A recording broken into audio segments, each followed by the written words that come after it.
I love this song's got that classic attitude that you don't hear in a song composed within the last 20 years very often.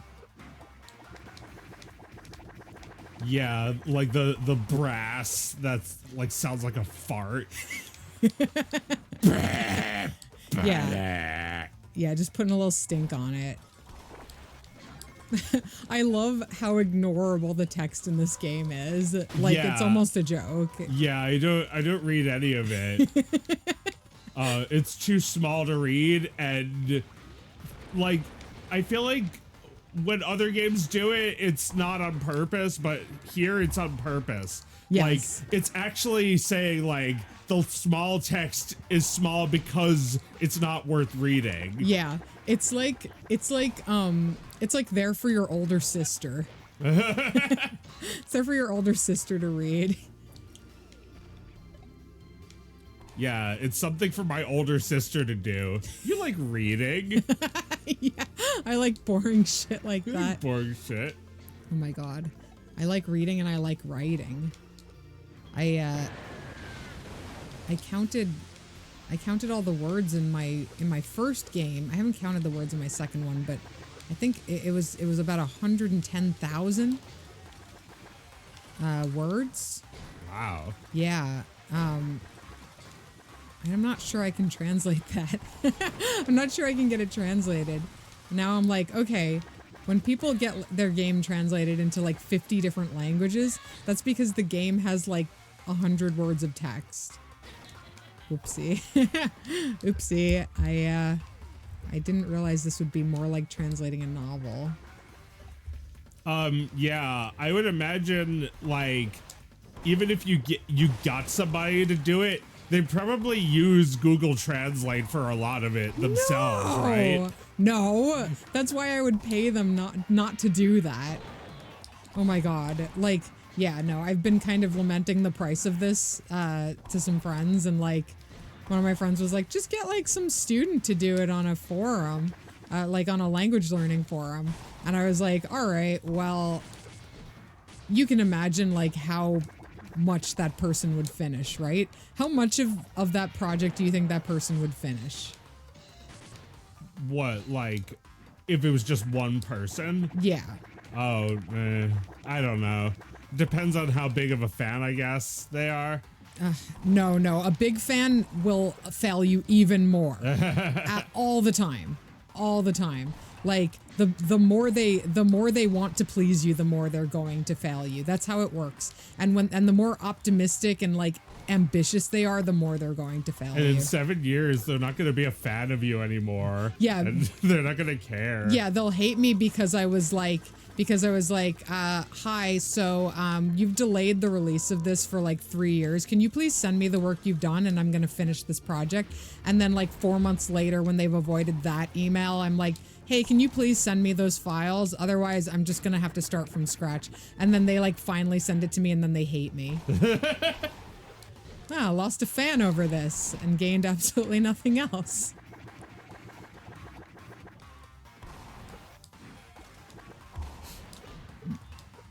I don't know.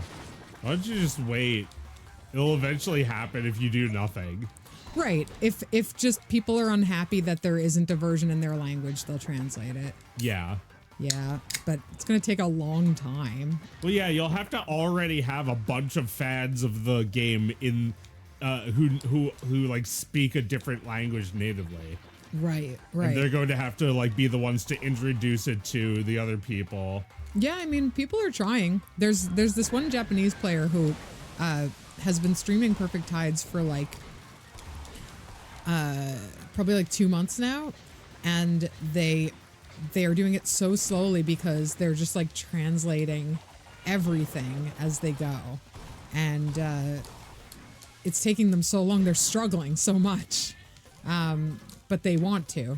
And honestly, I think this person, if there is a Japanese fan base out there, I think this person is like their one hope to like connecting them with this work. I don't know that I can be the one to do it. Are there any puns in Perfect Tides? I don't think so. But localization, it goes beyond the the wordplay of the language. You have to match the cultural vibe of the original, which means that whatever shit was going on in your country in the year 2000 has to, like, you know, be recognizable in this, unless you want all of the cultural references to just, you know, be indecipherable for people who didn't grow up in that country. Well, yeah, like to people outside of America, like South Park. I remember seeing Fooly Cooley doing a parody of South Park. Like, oh yeah, like you people understand what that's about? yeah. I mean, I feel like, you know, yes, it is about like the latest politics every week or every 2 weeks or whatever. But, you know, in like the late 90s, it was also about just like crapping your pants and stuff, right? There's also just like, there's a musical note that makes you crap your pants. Yes. And you don't have to be up on That's true. On the latest for that. I feel like that show has become way more dependent on, well, you know, I'm talking about the show already like 15 years ago. Yeah. Had become way more dependent on like current events and Cultural you know, references. Yeah. Yeah. Yeah, no, the best episodes also like have like a reference to Casa Bonita, which is not even something anyone knows until they see that episode. Right, and then their entire frame of reference for something has to do with the South Park episode they saw. What do you know about because of South Park? What do I know about because of South Park? Yeah. Let's see. Let me think. I thought of one the other day while I was talking to my wonderful Canadian husband. I didn't know anything about Canada, and South Park was my introduction to what Canadians spoke like. Wow. Yeah. Yeah.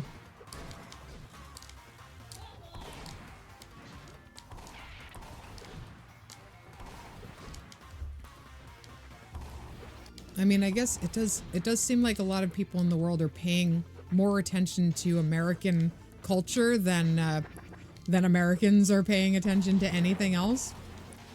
We were just talking today about like those like infomercials they used to show about Muzzy with like the little girl speaking French, and the announcer's like, yes, that's French they're speaking. You know, these children aren't French, they're American. And like just the idea, just the very idea of an American giving a shit about another language.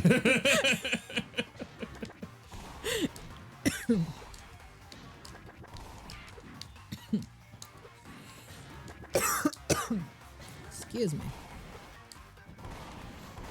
So what's new? You're like Ham. John Ratzenberger. So what's new? What are we buying this week? What are we holding? What are we selling? Well, he's just full of cryptocurrency. He's empty. Yeah, he's buying Hawk 2 of Bitcoin. And everybody else is buying Luigi hats on Amazon.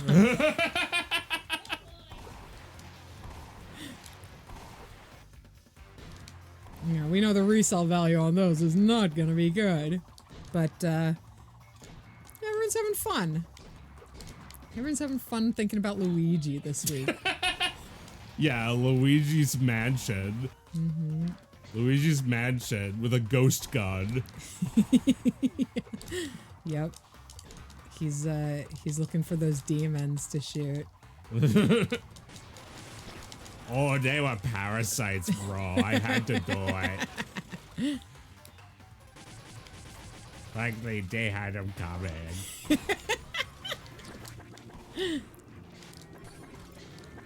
Yeah, that's his job. He's like the exterminator. He's just like the Ghostbuster.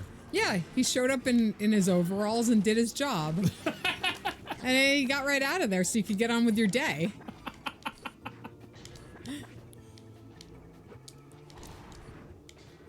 Yeah, imagine, you know, like imagine getting that call from Luigi, like, you know, right before or after he killed somebody. Mm-hmm. It's like, do you think that in that video of him on the phone, he was like talking to his mom or something? Oh, I don't know. I don't know. I mean, no, I don't think so. I'm pretty sure his mom actually didn't know where he was. He had like stopped reaching out to people in his life before he did this. I think so. I don't know who he was calling. He looked pretty happy. He's smiling. Yeah. He's smiling like that fake phone call that Kamala took during the 2020 election, which is like, "We did it, Joe. We did it."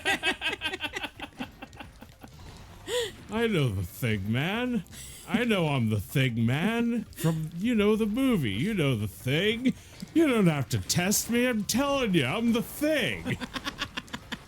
I saw something today. I saw like a tweet on Blue Sky today that was like, it's wait, what's this? It is like, it's 8 a.m. on December 11th and nobody is certain who the president is. And it took me a second to realize it was about South Korea.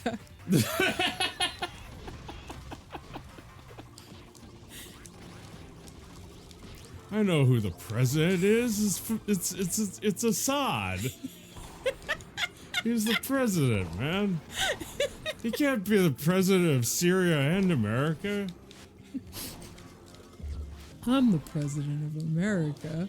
I knew that. You didn't have to remind me. Oh, I'm gonna miss him. I'm gonna miss him. I mean, I feel like while Trump wasn't president, we got all of our Trump jokes out of the way. And now I'm actually kind of like, I don't know. Can we even laugh at that anymore? What are we gonna do for fun during the next 4 years? I think we're gonna have to laugh at it anyway. This is gonna be hard. It's gonna be like very effortful to find shit to laugh at. I mean, in my experience, nobody laughs harder than Americans, and precisely because of how cruel this country is. We laugh really hard here.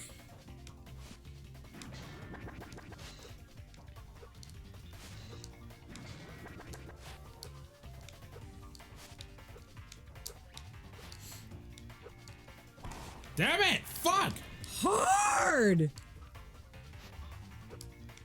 Yeah, like this sort of platforming is fucking Mega Man. I hate it. Yeah, Capcom bullshit. Wait, is it Fucker's Delight? It's Asshole's Delight. Asshole's Delight, because the game dev is the asshole. Fucker's Delight is like, if I could like grab a P-Wing and skip this. Yeah. Right. Get a Yoshi and like be like, thank you, Yoshi, and then kill him as soon as I don't need him anymore. No! Oh my god. I love this little like a prayer part of this song. Hello. What's up, dear?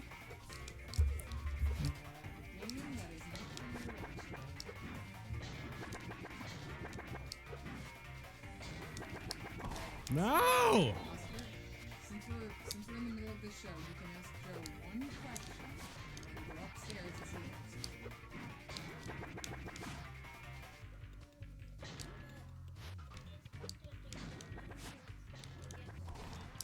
Okay, you go get some water. If you have a question for Joe, you can ask it. Otherwise, you go right ahead. Okay?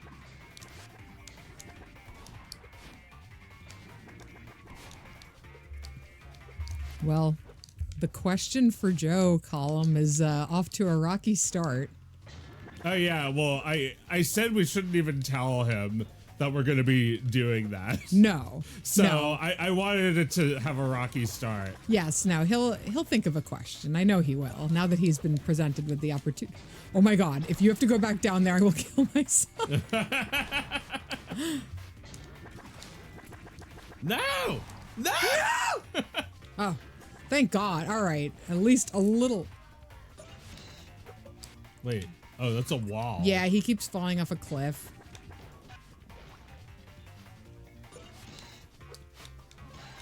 Oh my God. Hell. Cool. This is Hellfucker Lane. Seriously. That's you know, that's another term for like a level that is just like, it's just a struggle. What a strug. Oh, can you sometimes, is it a little forgiving? Can you bounce off of it? Thought I could. Yeah. But I actually have to keep like doing that. No! Hi, Evan. Nice to see ya. Oh my God. I don't know if you're gonna.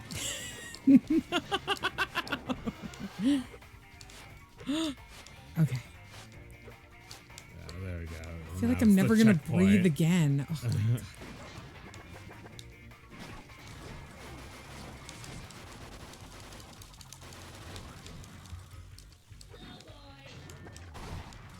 This is like a Tasmanian devil game, this level. Yeah. It's like you get a tornado. You get a tornado and, well, there's no villains, right? It's just frustrations. It's just like little annoying things to keep you from getting where you're going. I mean, there's enemies, but like they're not the problem. It's mostly the hits. It's like these guys who are like and falling on me have never attacked. They've never actually hit me, but like I've fallen in so many holes and fallen like off stuff just to like waste time so much. Yeah, so much time wasted.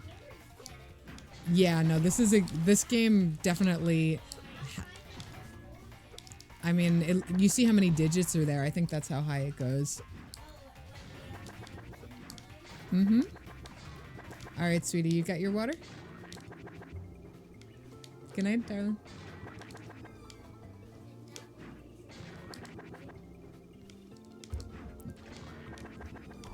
Yes, that is what you try to avoid. All right, by my count, that was at least 3 questions. Good night, darling.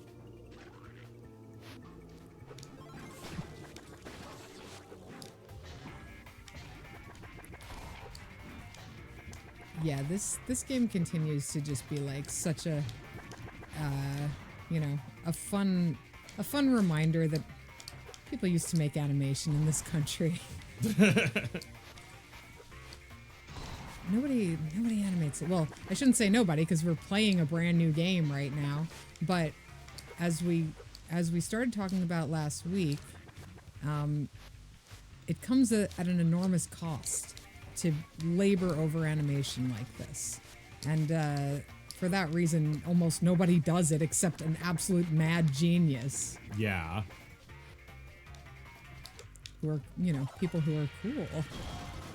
Oh, that's so satisfying. Yeah, with your teeth. Yeah.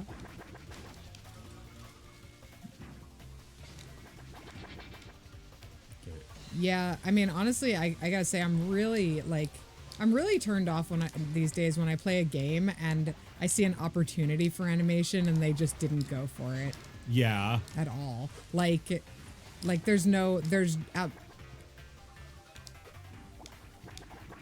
no, I don't know where that is, sweetie. No. It's 4 questions. Good night. Do I have to go back?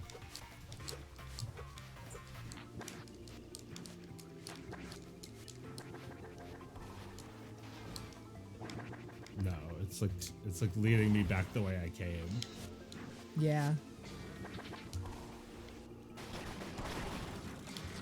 Yeah, no, but I know what you mean. It's like we had like we kind of had an animation industry right here, or maybe not right here, but like where we were in New York. Yeah, I was talking to you about that a little today. Like when I was on the way out of animation school, you know, when I was in like sophomore, junior year, everybody was talking about how this shit was over. And, you know, it ended up being true that, you know, Disney was closing all of their 2D animation studios as we finished up school, wondering where we would work. And my mother says smooth Ralph. Yeah. Ralph Bakshi said that this industry was crumbling as soon as I got into it. Yeah, but not many people will do what Ralph Bakshi did. No. And in fact, none of them will. Some will try. But you can never be the guy. You can never be the guy. Well, yeah, no, he really is so special. He continues to be so special. And he continues to be mad at us for not doing what for he not did. living up to his greatness. You know, I'm trying, Ralph. I'm trying to make personal, perverted little stories about my life. It's very hard to do, as you know. And you know, to my credit, I'm resorting to rotoscoping a lot less than you. But look, none of that matters. What matters is if you get it done. And I mean, I don't know if I would call Lord of the Rings done, but no. It's still awesome. Still Yeah. awesome in the way that like The Thief and the Cobbler is awesome, but he finished a lot of movies. He ostensibly finished a lot of movies. He used some cheap effects to get it done, but the movie is better existing than not existing. We're grateful for what he managed to deliver, which is still, you know, wildly more interesting and fun than just about anything anybody else was making. Ralph. Yeah, it is a bummer, but it was happening, yeah. Around the time I left school, it was already happening, and if you graduated in my year and didn't go to the West Coast, you were working at maybe 3 or 4 studios that still existed. And within 5 years, it would be more like, you know, 1 studio. And now, I don't even know what there is. I think was there a Titmouse in New York at some point? I think they're still there, yeah. They're still there? Yeah. Okay. I would struggle to come up with even one other studio that's still going in New York. I don't know. Have any been established since back then? I don't think so. I don't think so. Well, when I was in college, the biggest studio on Long Island where I was at school was Acclaim, and yeah. they were gone by like the time I went to mocap class, and my mocap teachers used to work at Acclaim. Yes. Yeah. Yeah, I mean, that's kind of how it worked for me too, where like a lot of my teachers were working at these studios that didn't exist anymore. A lot of my teachers worked on like Sesame Street shorts and, you know, things from like the 60s, from like the 70s and 80s that there was like practically no infrastructure for by the time I was trying to, you know, train myself for a job. But, you know, I suppose that shows just how long this sense of pessimism has been around. Worker-owned animation studios. I mean, it's a lovely thought, although I've found that animators are very not good at advocating for themselves or getting work done. So what do we do about that? We need like one money guy who can actually like talk to the studios and talk to the investors and like sweet talk them into giving money over. Nuts to that. We just need a drug dealer to give us all the drugs that'll help us focus on our stupid animations. Just get Luigi to kill the guy who's keeping the drugs away from us, and then suddenly the money guy has been eliminated and we don't need him. Oh my god, that was beautiful. What a glorious notion that was, and a beautiful image to accompany it.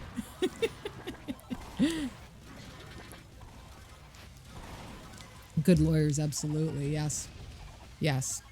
I think, you know, the inherent problem is that animators are, and I'm sure this is not the only industry where this is true, but like animators are inherently a bit misanthropic and averse to having like, you know, money talks and legal talks and things like that. Yeah. And they don't know how to lawyer up when they need to, or at least they don't get that opportunity very often. Well, like if you compare like Walt Disney with Iwerks, Oh, Iwerks didn't stand a chance out there. he wouldn't have done with what Walt Disney did that he like by himself. He wouldn't have done that by himself. He wouldn't have turned Mickey Mouse into like $1 trillion thing. No. He would have forgotten about Mickey Mouse and made something else up. Oh yeah, no, his brain was going. He was a true artist. But yeah, like, I mean, I don't want to give either of them too much credit. You really did need both of those minds. Yes, it was a bit of a dance. I'm not gonna say that there was some alternate universe where Iwerks was the one who was like successful without Walt. No, it doesn't exist. You know what Iwerks was making without Walt? The balloon people, the pincushion man in Balloon Land. Pincushion man, I don't remember that. I'm the pincushion man. Just the weirdest, freakiest shit ever. Iwerks. Just drawing a bunch of balloon people in Balloon Land getting popped by the pincushion man. Their bodies blasting apart. Oh my god. Throwing his pin, like taking pins out of his body, which is a cushion, and throwing them at things. Popping trees. Popping children.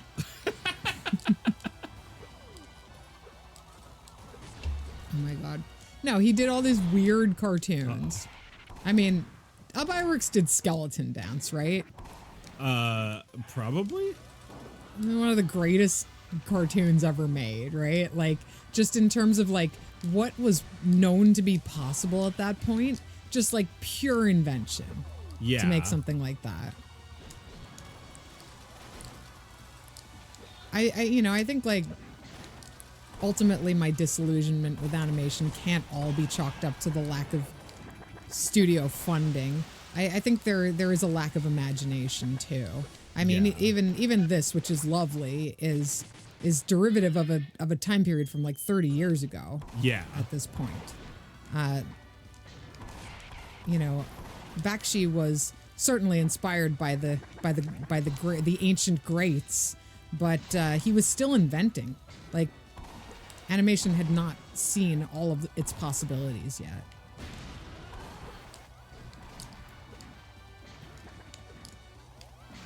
But now maybe it has. I feel like 100 years is enough time, right?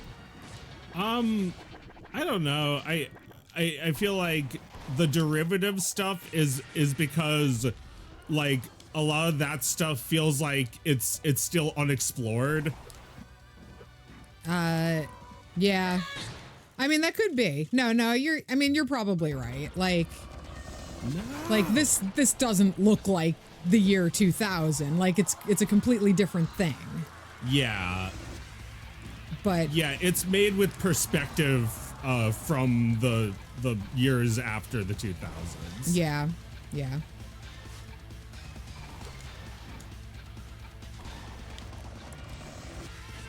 I mean, Evan says the technology has been incorporated unevenly and it hasn't been taken seriously creatively. I mean, that's fair. I know that Joe, you have a lot of thoughts about the potential for technology to change these things. Like, do you still feel that AI has the potential to empower individual, talented artists who don't have a studio to back them? I mean, it would probably save you money in the long run, like in some ways. It's just that like you will probably waste time and money if you use it too much. Like, you'll make it look worse than if you had just used traditional CG or Right. visual effects or even like live action. Well, better or worse, what about just different? I mean, I'm not very optimistic about this myself. Yeah. I think that the technology is like fairly useless because, like you say, you spend a lot of time just cleaning up the what is clearly generic about it, instead of adding your own texture to it. by just laying down your own pen stroke, basically. Yeah. Or the digital equivalent of that. Like when you take out all the humanity, then you have to inject it back in. Yeah, and yeah, like today I saw a meme that was just like a photoshopped image of Luigi with a gun pointing it at like the CEO. It's like, is this anything? And I made a version of it that was just the actual Luigi with a gun photoshopped on, because he had like an AI image of Luigi. And it's like, you don't even need to do that. That's doing too much work. Like, it's funnier, like, AI does not understand humor, so it's a lot funnier if you just use like a stock image of Luigi with a gun poorly photoshopped on. Right, you lose the shittiness, and like it's a different kind of shittiness that is like, it's not the shittiness I'm talking about.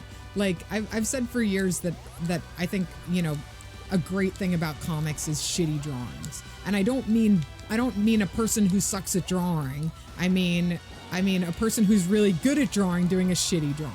Yeah. You know? Like that's like I feel like comics are able to convey a lot of things, like including like humor and stillness and wonder, and certain type, you know, and characterization through drawings that are a little bit dashed off. Yeah. You know? Yeah. When every drawing in a comic it's is my like style. It doesn't suck. Well, look, if you know what you're doing, then you know that to be true. You don't have to say it, right? But like, what was I saying? Lost it.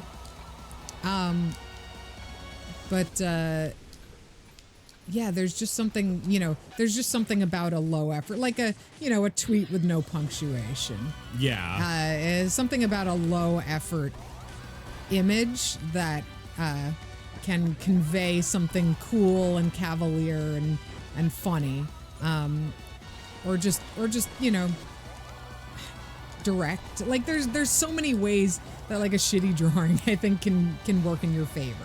Yeah. And you'll just never get that with AI. Well, no, I mean, like, look at like Kate Beaton's drawings that she did in like 3 seconds. Yeah. They're good. Yeah, they're really good. They're funny. Yeah, no, I honestly, like, I think she does some of the best shitty drawings I've ever seen. Like her dad her drawings, they're always done really fast, but it conveys like such a huge personality. Yes. Yeah, absolutely. Oh, I'm sucking to my death. Well, yeah, because like, and I mean, it's the drawing, and then it's also the lettering for her. Like the dad says something in the voice that she is so clearly established for him in the comics, and you hear him speaking. Yeah, like you could easily do like a font, but not for everything. Some things you want to scribble in poorly. Yes.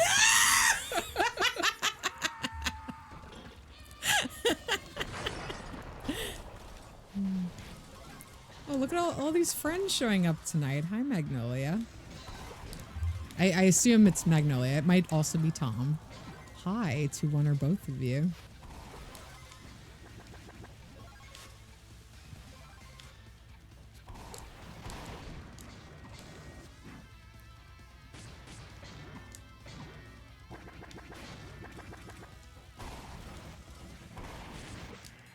Man, this is really like, this is hypnotic. Like it really is so gratifying for me to watch this. I don't even know if you appreciate the visuals as much as I'm able to, because I'm not lifting a finger.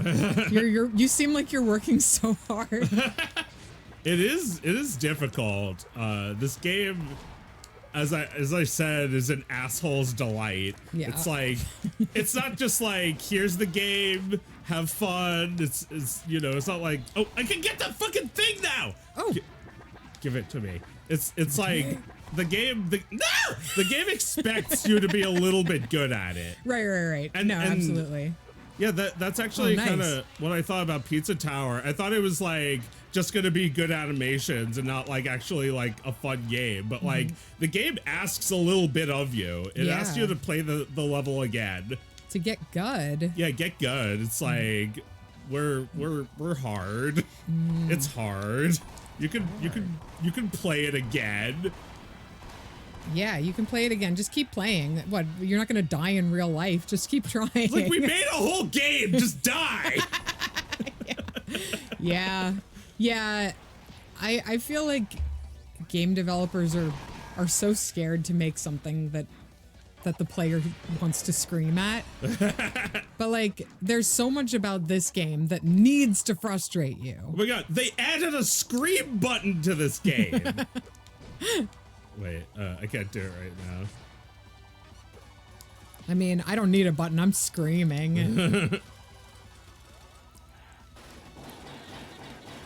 Yay!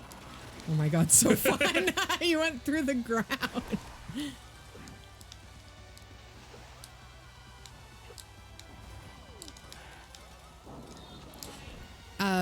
Do the two characters handle differently, or are they basically the same? I don't know, and I also don't know how to switch back to him. Oh yeah, I like her. I like watching her. She's fun. Yeah, she's fun. She's bad. She's a chaotic girl. Bad? Bitch? Yeah. Yeah, she's like dumb little sister. Yeah, like are they related or husband and wife or?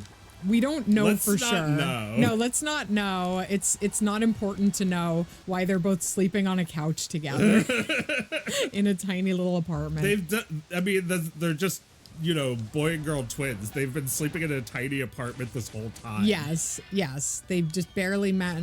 It's just like what is that game called? What's that incest game called? The incest game featuring something in Lele. Lele is the girl's name. Do you Andy and Lele. The coffin of The Andy and Lele. coffin of Andy and Lele. Oh god. All right, one more try, and then we move on. And then we move on for good. I wanted to play this game, but I didn't want to buy it again. No. I was like, oh, you just come over and play it, yeah. I was like, you know, I got Pizza Tower, and it's like, I played this game so much. Well, yeah, if these were the Nintendo days, you would just borrow the cartridge and take it home with you. Yeah, that's true. You could just take the physical game. Yeah, they won't even let you, like, if I gave you my Steam login and then you're playing and then I tried to play, it would be a big problem. They'd come and arrest us. I mean, the reason I didn't ask is because I thought it might be too difficult for Meredith to figure out. No. And she'd immediately be like frustrated with it and not want to give me my Anton Blast save file because it's too hard. Oh, I see. Like if you bought the game, I could send you the file. Yeah. I think I could fuck that. Like, yeah, maybe that, but definitely not the like family Steam share thing. You definitely not want to fuck that. Wait, how do you do that? How do you? That's the question, isn't it? And if it takes someone more than 5 seconds to give the answer, then we give up. Yeah, no, I'm not gonna do that. Just come over. I knew it. Yeah, I'll just come over and play Anton Blast like a little tiny bit over the next 5 years. How long do you think this game is? You've been to my, you know, to me like it looks like level you've been 3. Playing. Oh, there's probably like 10 levels. There's a lot of levels left. Oh man. Well, these guys. You're recording your entire playthrough as well. Like, yeah, that's fun. Oh my god. All right, let's move on. All right. What else do we have on the docket? Oh no, Gabby did something terrible. She looked up what the relationship between these characters is actually supposed to be. No, you're not supposed to do that. You're not supposed to. If it's in the game with the text confirming it, I'm not even gonna read it. I'm screaming because I don't know how to get out of this game. Oh, just press the center button. It's not working. Not working. Oh, I don't have big mode set up. That must be why. Ah. Can you? Sound effects. Yeah. I guess I could just like go to exit game. Yeah, you can exit to yes. Don't join the Discord. Okay, let me put it on big mode. There we go. Yeah, you've committed a sin on Thingus, which is that when we're wondering about something, we don't actually want to know. We want to sit there and figure out whether we care or not. Oh, how do I get to the emulator? This? Oh, yes. Oh, by the way, the game I was talking about last week is called Proverbs. I feel terrible. I was trying to plug this this great little it's like Minesweeper-esque, except you never have to guess. There's always a way to figure it out. And you sweep across these little pixels, and when you solve a bunch of them, it reveals part of a gigantic painting, and it'll take you probably months to get through the entire thing. Like I've been working on it for a couple of weeks, and I'm barely anywhere with it. But it's incredibly satisfying. I recommend it. It's like, I think the game costs like $8 or something. Is it like Picross? Awesome. Yeah. It's like, I love that game. It's like a series of numbers, and it tells you how many color it's touching, like how many orange it's touching. And then you, oh, you've got something there. I've got something here. I've got a collection of really old joints. I've got like 1 centimeter of a whole bunch of old joints. Oh, From. Ah. Yeah. This was From Software's first game. When Miyazaki was 21 in 1995. Was he director on it? Yeah. A mysterious darkness conquered the island of Marinette. Interesting. There was either a god or a demon who controlled the island, and no one tried to go And there. nobody cared.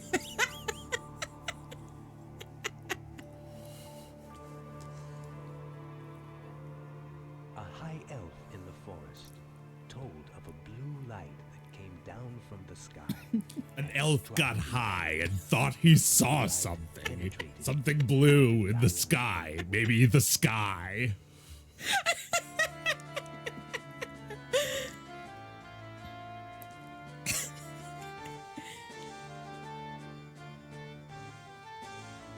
This was the greatest day of his life when he released this game. Years, the island had been carved by people who were challenged. Everyone's and destroyed hero. by the island's energy.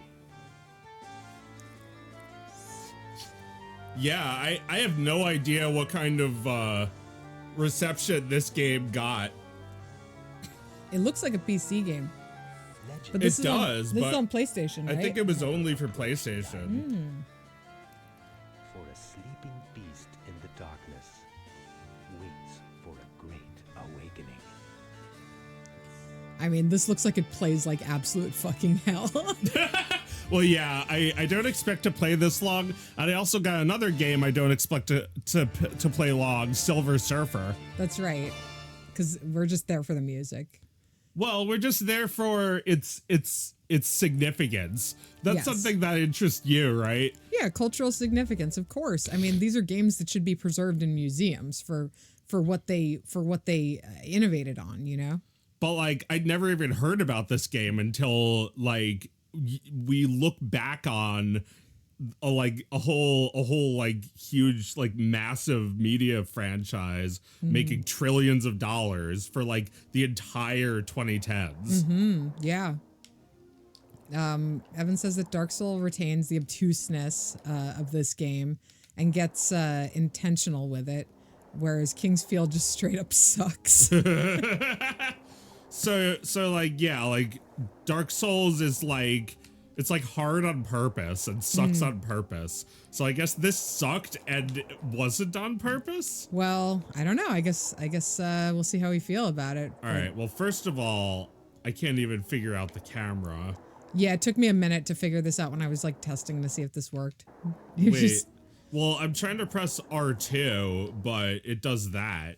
oh, I don't think there is R2 in PlayStation, is there? Yeah, I thought there was. Well, maybe it's not doing anything. I've never needed it for a PlayStation game on this. You think that's the button that you're missing? I think you have to use the D-pad, right? How do I set my... But, like, how do I look down? You can't look down? Maybe you can't look down in this game. No, I think maybe they just made it hard to look down. Like, you have to You have to get good at looking down? Yeah, maybe. Do you want to change the hotkey? For R2? Yeah, you can just, like, go to the controls and what do I change it to, though? You can change it to one of those back buttons if you want. All right. Is it there? It actually might be on like the overall settings. We need a graphic for when we're fucking around with this shit. The overall settings? We could have a little animation of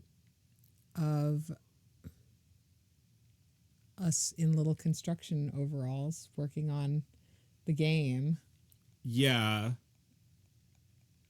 You might have to turn the camera to the dog and make it full screen. Yeah.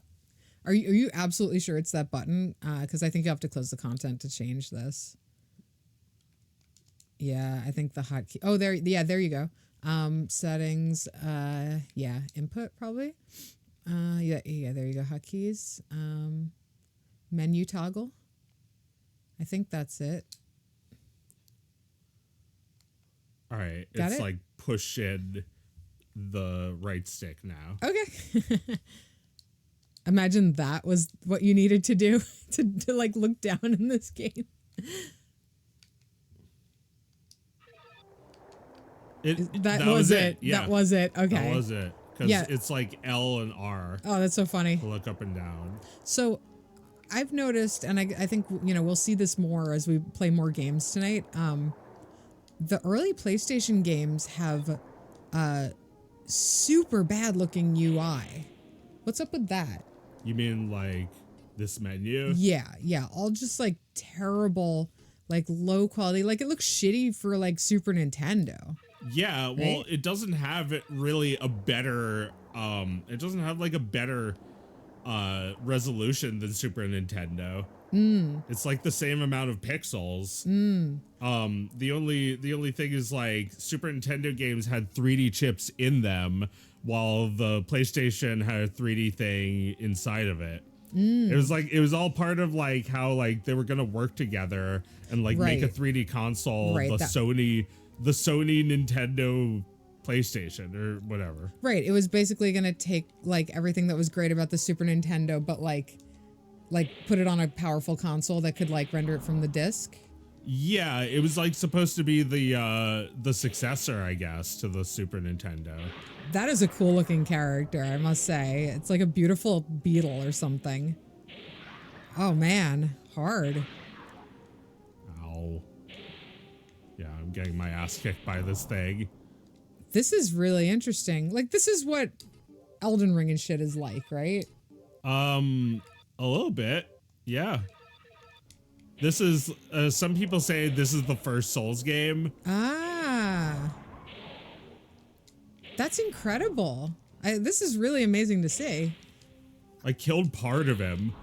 Oh yeah, he's broken now. And now he's got a grill over his face. It's nice now. He's nice now. Oh, he not got so. me. Oh, fuck. He made you think he was nice now.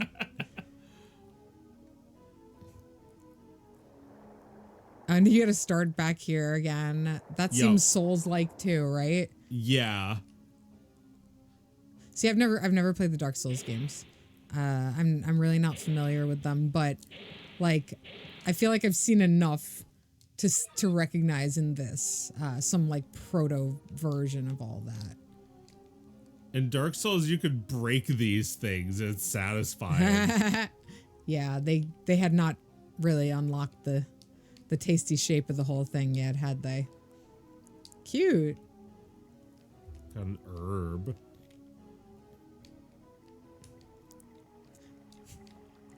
Yeah, you push the scream button. You've got your own scream button for every game. I have a lot of scream buttons.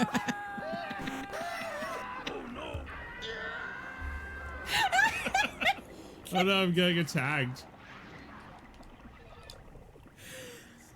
Screaming in the game while hitting buttons. Oh my god. I think, Joe, I think you're a better broadcaster than me, honestly. Like, you've really got a knack for radio.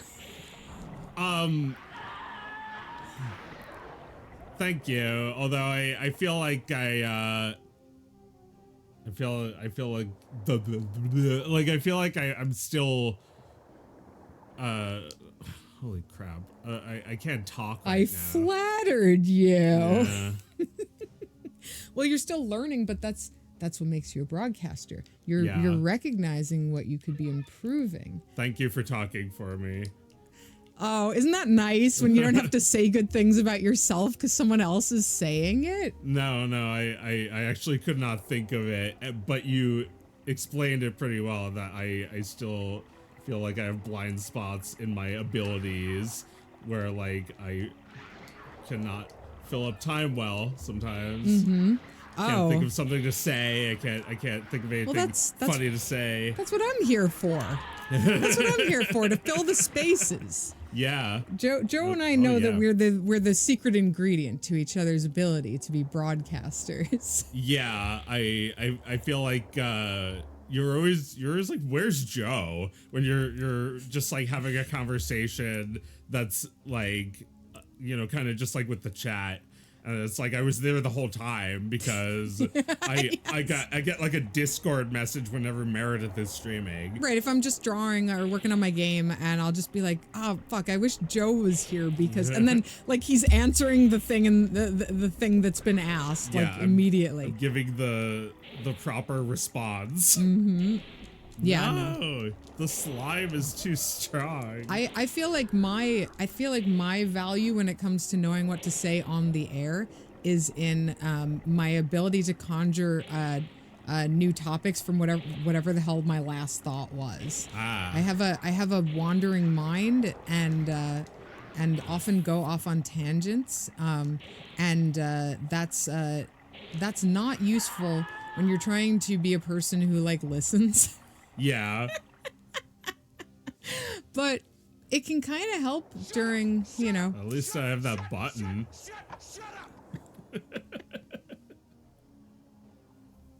That's what it's for, right? I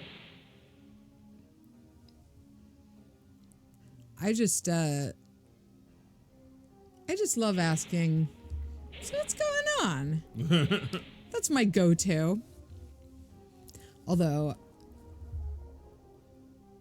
oh, did you have something you wanted I was just writing, see if I wrote down anything. Well, look, we would benefit from a producer. The fact is, I'm really fucking busy and like Thingus gets like thrown together immediately after I clean up dinner. And then I do this and then I sleep, you know, immediately after this broadcast. And the whole time Oscar is doing what this monster is doing to me. And, like, you have to beat him away with a stick. And like you look how this combat is exactly how it is in Dark Souls, where you have to like not get greedy. You can't hit him a few times. You can only hit him like once and then get away, or else he'll hit you and you'll die. Right. The game kind of teaches you to patiently work through the battle, right? Yeah. That's cool. Yeah, I got him. That's cool. You got him. Wow. The game's teaching you how to do it. Yeah, and the gameplay is a lot different. It's not first person, but it's still like feels like it was made by the same person. Yeah. I mean, that's so cool. That's so interesting. How truly personal these games are to him. That's cool. Not a lot of directors with his kind of reputation in games, would you say? Like how so? He's one of the auteurs of video game. I think we've got plenty of them. Yeah. I mean, yeah, everyone likes Kojima. Who else? I mean, you know, Morimoto, but he's not really currently making games, right? Like, of the old guard. Morimoto? Miyamoto. Miyamoto. Oh my god. I Mr. think. Miyamoto. Oh my god. I think I committed a Thingus sin. So that means all of your Thingus sins are forgiven in the chat. Many of you sinned this week, and we were already planning on withholding the milk. But since I've made a mistake, since I made a little boo-boo, I say we give him a little milk tonight. As a treat. Toby Fox, you're right. Toby is a modern game auteur. Oh yeah. People are extremely interested in what he's up to. Yeah, that's cool. Yeah, he's the maestro. Like, remember Nick and Noel? There was like the cat voiced by Katsusi. This okay, all right, Nick and Noel, if I'm remembering right, Nick and Noel was a Toys R Us exclusive video movie. Really? Yes. Wow. Yeah, that was. You had to go to Toys R Us? You had to go to Toys R Us and buy the video and buy the fucking toy. Wow. Yeah, to get Nick and Noel. They made a big event out of it. I mean, I don't know. I don't know if Nick and Noel was a success. Did Nick and Noel make any money? From us, yeah. Well, yeah, we bought it. We bought it. Wait, all right. What about Nick and Noel, the video we got at Toys R Us? Oh, like, I always remember that, like, you know, it's like things you remember learning from cartoons. It's like the dog is like, you gotta call me Maestro. The cat is like, Merry Christmas, Maestro, at the end. Merry Christmas, Maestro. That's Toby Fox. That's He's Toby. the dog that plays the piano. Yeah. Yeah. Yeah, and you know, like some games like this one, the music is enough to justify everything else about the game.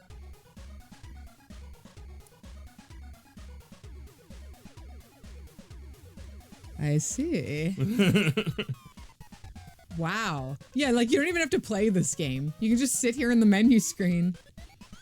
Well, I think Sakurai is like an auteur, right? I feel like every one of his games has like that vision that like, you know, something has to hit so hard that the game freezes and shakes for a minute. Yeah. And like stars have to explode out of them. Yeah. It's like that haptic feeling, like when we were watching the Grinch before, like you could feel the like God. sock. It has to like feel that with like that much anticipation. Yes. Oh my God. How the Grinch Stole Christmas. All right. So How the Grinch Stole Christmas was Chuck Jones's final great cartoon, would you say? That was 1966. Yeah. I don't know when his final great cartoon was, but that was pretty late for Looney Tunes. Yeah. It was late, and yet, you know, It's it not wasn't even Looney. Tunes. It wasn't Looney Tunes, and he brought a totally different thing to this. You know, not totally different. It was still very Chuck Jonesy, but like he created brand new characters in this. They don't feel like one of his Looney Tunes characters, and like, you know, he created, like, from Dr. Seuss's story, he created personalities for each of these characters. No, it died already.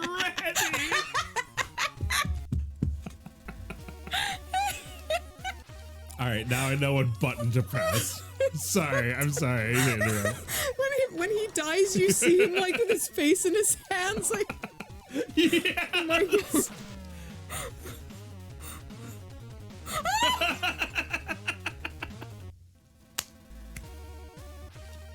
I need like turbo or shit. something. Oh shit, that's so funny. This is so hard. Oh my God, was this like lizard like I don't even know how I died that time. that lizard's just like sitting back like it's a desk job for him to shoot you. Look how bored that fucking lizard is of shooting you. He's got like an ergonomic chair.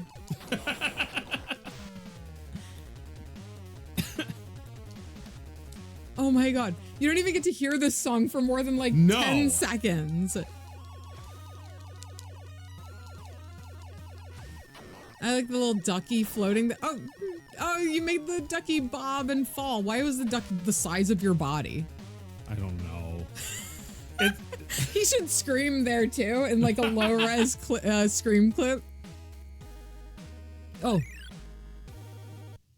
I want to hear that. Next time you get game over, let's hold on that game over song. These songs fucking rule. Yeah. So this is Jeff Fallen? Yeah. Oh, it's the wall. Oh, okay, I see. So I guess I have to fight the lizard. I have to kill him. Jeff Fallen is the composer here. Yeah. And he recently died, so we were talking about how we wanted to play something of his. Yeah. Poorly. Look, you and everyone else. This game, I really don't know anything about the technical possibilities of the NES, but this seems impossible. It is impossible. I mean, making music like this, right? Like it how sounds fucking cool. Like it does sound nothing like anything else. Like, you know, you can't even like compare it to like the games on like Sega. No. I mean, between this and Populous. So Jeff Fallen was involved in Populous too? He was? No, I don't know. Who did the music in not Populous, I'm sorry. Solstice. Okay, well that was Tim Fallen. I don't know if Jeff Fallen worked on it, but okay. they were the brothers. So if you ever see like Tim Fallen, it's likely that his brother is also working on it. Like the New Zealand story maybe was both of them. So awesome. The New Zealand. Oh, that was both of them. Shit. That one we almost played. Yeah. Mike got a copy of that game, but it was like it wouldn't play. Like the region was wrong. It wouldn't play. We had to send that back. It was a shame. I didn't know they did the music for it. Yeah, they did. No. Oh my god. Hard. So All right, hard. I think Damn. let's move on. Yeah.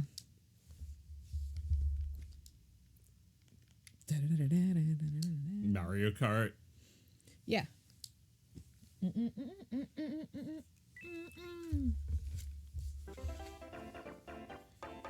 Oh, I just realized this is like poorly cropped. Hold on a second. I'm gonna adjust the size of the game screen. What'd I do? You don't like. You say it was a poorly cropped. You left a bad review for Mario at his cart. What do you want to do, 50 or 100? I don't know. Let's just do 50. Let's keep it easy.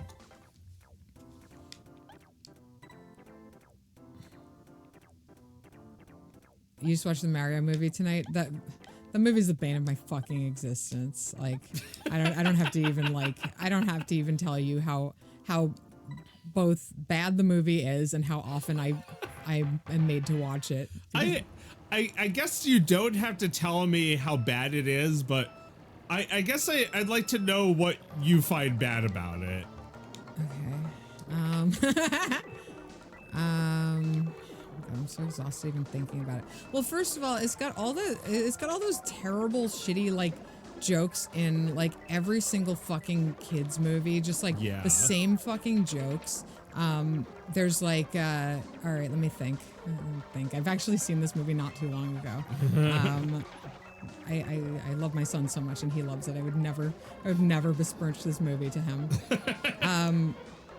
Oops, I'm still learning these controls. So the movie opens with like that shitty old gag of like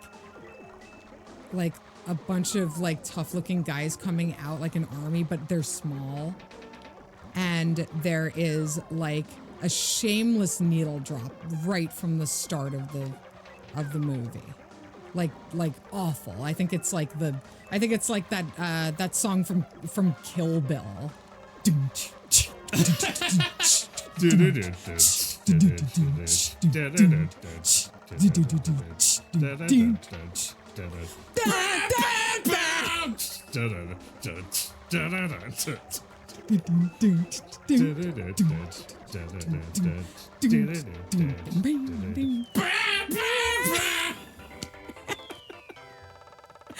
So yeah, they start with that.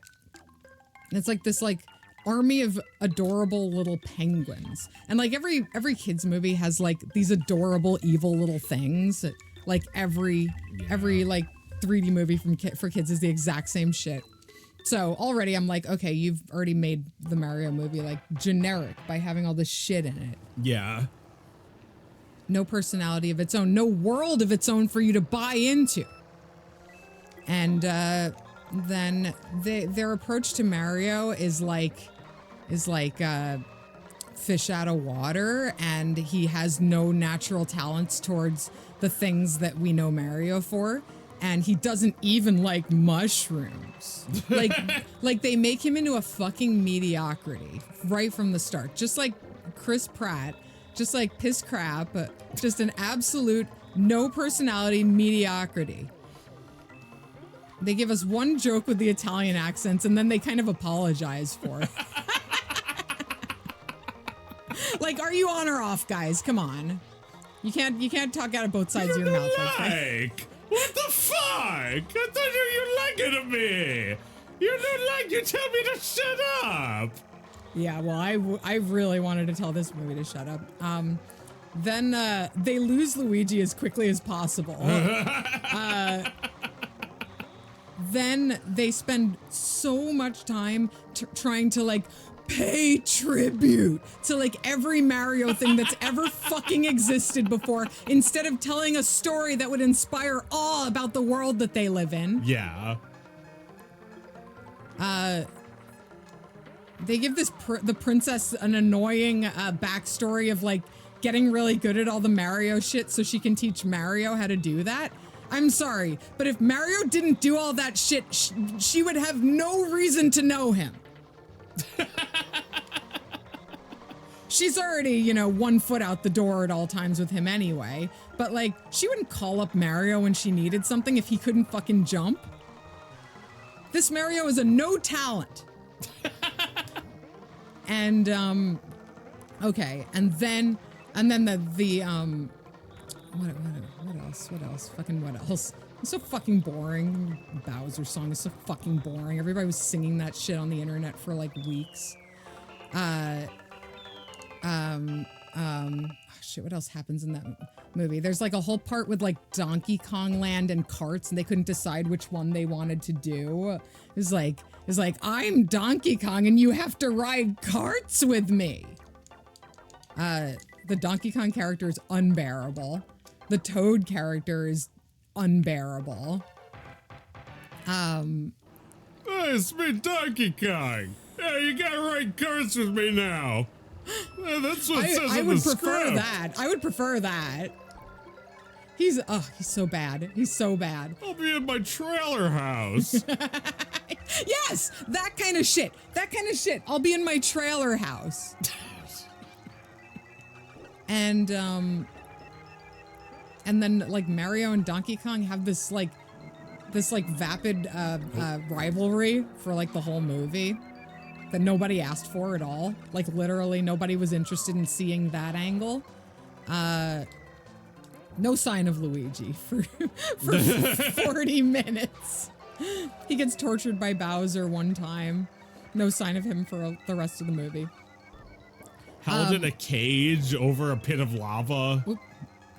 Yes. Yeah, exactly. They hold him in a cage over a pit of lava with like that little star that's like, everyone dies, which is like, so like, again, just some shit that's in every kid's movie, right? Some quirky shit. Yeah, just some quirky shit in a kid's movie. Okay. One thing that really got me mad about this movie. Yeah. So they go on this long journey, and the idea is that they're going on this long journey to like recruit the Kongs in their army, in the Mushroom Kingdom army, and fight Bowser together at the location they're headed toward, right?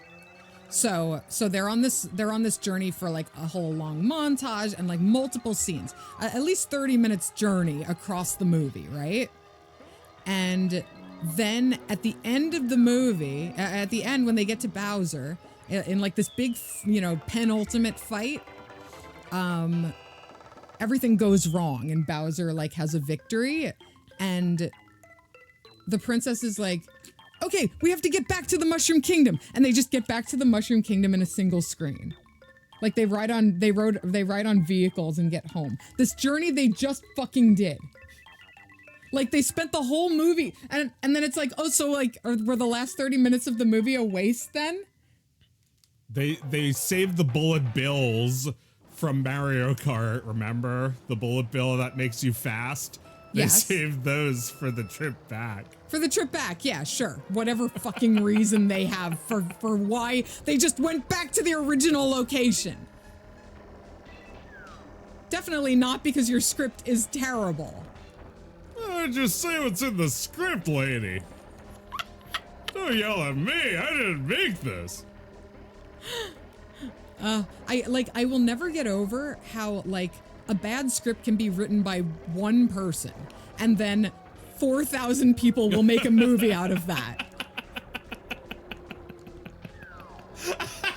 And then like 20 million people will watch it. Yes! One idiot. It's like, wow, I loved everything about this movie except the script, which is like the critical thing about the movie. Yeah, I mean, the thing is that, like, I don't think that movie really had one person. I think that movie was designed by committee. I don't think there was a single person writing it at any point. Yeah, the committee did not involve Luigi.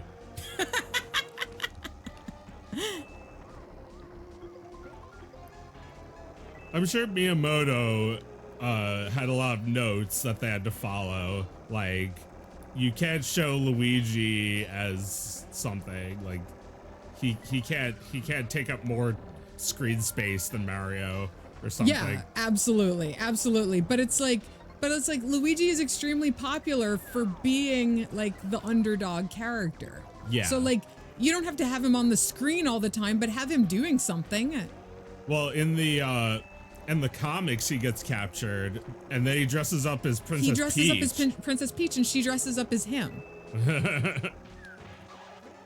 That's got to be a Thingus for a lot of people, wouldn't you say? Yes. Princess Toadstool wearing the overalls and Luigi wearing the dress. Yeah. Very potent Thingus indeed. Ah!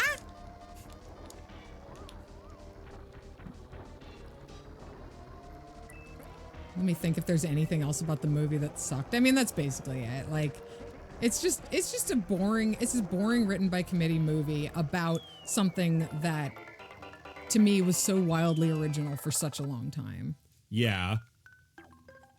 And at least the movie in the 90s was a swing at something like that, you know? Oh yeah, that one has more creativity, but it's like into overdrive. It's like I would recommend that movie, but I don't know if I'd ever watch it more than once. It's like it's pretty bad, but like it's a great effort, right?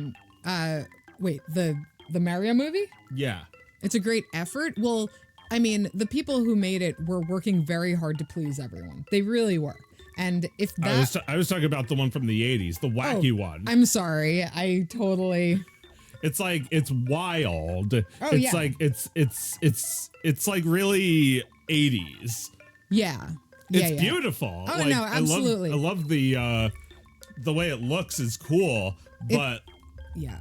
that I would say watch once. Right. Watch once, the Mario one. The modern one, don't even watch it. Don't even watch it. Don't even watch it. Oh, and also okay, another thing is that like Brooklyn in Mario doesn't look different enough from like the magical world he goes to.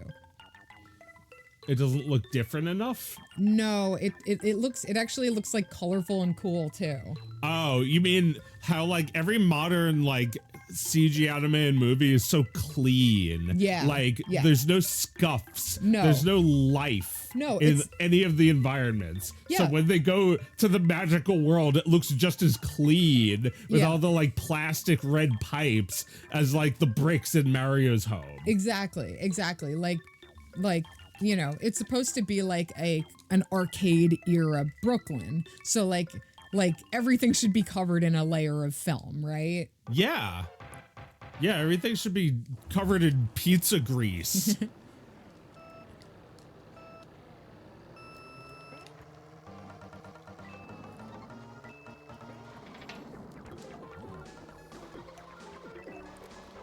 There's these oil slicks on the ground. Yeah. Because they were gonna have oil be a thing you could drop. Oh. But then they stopped making, they didn't make it a prop, but it's just like part of the obstacles on the track. Well, they just changed the oil to banana peels and when they Oh. were making a Mario game. Right.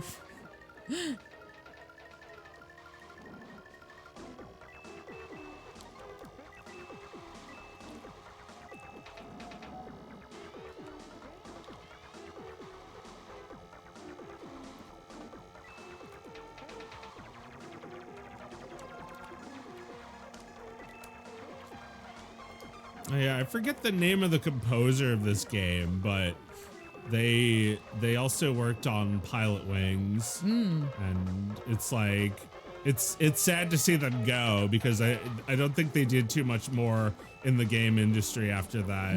Oh, no! A tiny toad got stuck behind a tiny pipe.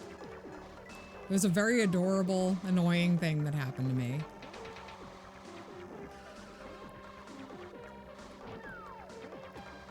Oh, this turtle isn't. He's like in eighth, and I'm double lapping him. Yeah, you see a lot of those sad sacks when you do the 50C races. Oh, Just hey, terrible. Speedy. Funny seeing you here. Well, keep up.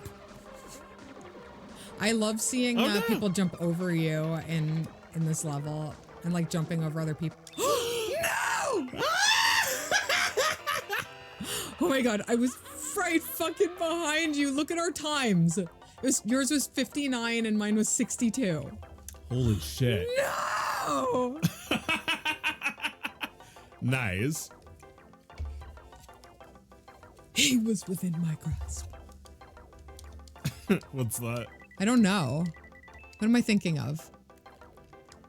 Sometimes some shit just stays with you. I always think of, no, I had him. Right, Sweeney Todd. Sweeney Todd. Yay. Toad's growing some funky shit in that bottle. Oh, this looks so great. Oh, I still won. Hooray. I just noticed the award is for me. Yeah, I wouldn't have even noticed if you hadn't pointed it out. I think that's what I would like in life is to win an award and notice after everybody else did.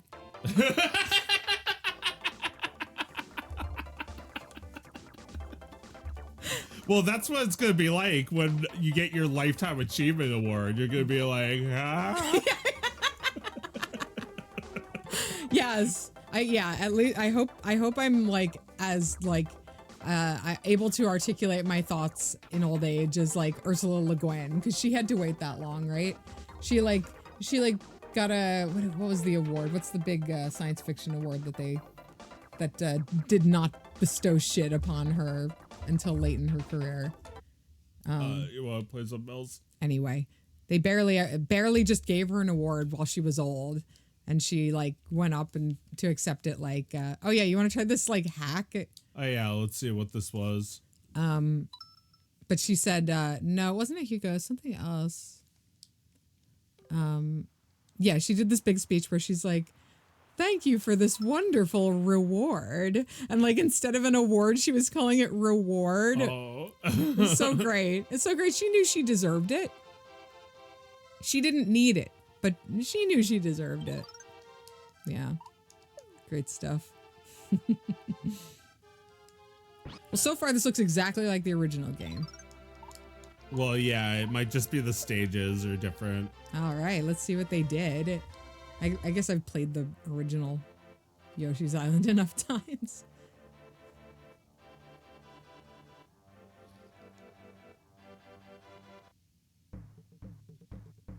I don't remember what award she won, guys. That's your job, not mine.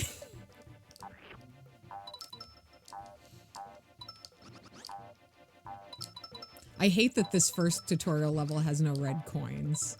I love my red coins. Yeah, but then, like, you'll feel like you have to get them when there's no point. Right. There's no point because there's no points there in that level. Was this hack even, did they do anything? I don't know. Here we go. Oh yeah, this is new. Ah. Oh, it's cute. Look, it's winter themed. Cute. How did we get this? I accidentally downloaded it Okay. legally because I own it as a backup copy of the game that I own. I don't care anymore. I steal. Oh no! Bill Clinton heard you and cursed us. Yeah, you have to own the game. You don't own this game. Tough on crime, Bill. Yeah, he's been monitoring our Sears purchases for our entire lives and knows what games we do and do not have. I hear there was a time you got kicked out of a Sears, Joe.